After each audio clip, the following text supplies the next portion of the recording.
Patrick and Chuck at Pals, and this is one of the white Mercedes from this morning.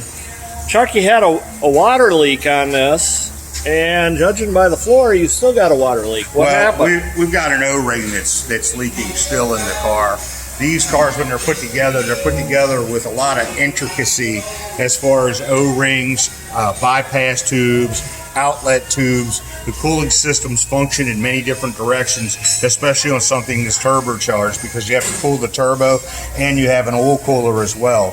This particular leak was on the back side of the engine under the intake, and it was the actual housing, which is here.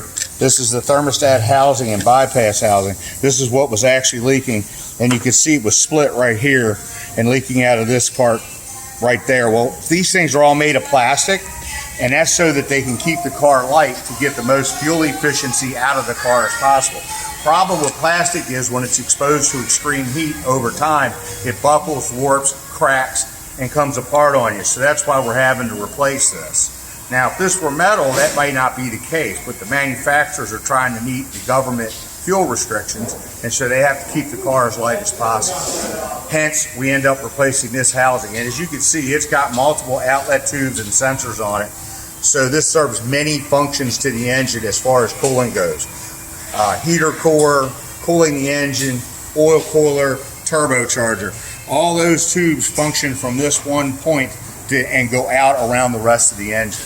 So it's very common, and it's not very easily placed, being under the back side of the engine and the intake. The only way to get to it is to remove the entire intake from the car to even get to this housing. So we've replaced it with a new one. We've got an O-ring that's leaking. We'll repair that, and then this customer should have many hours of fine driving. So if you've got a coolant leak, thermostat housing, bypass housing, or even just a hose, bring it to Pals. We hope to see you soon. Your foreign or domestic car, any water leak at Pals.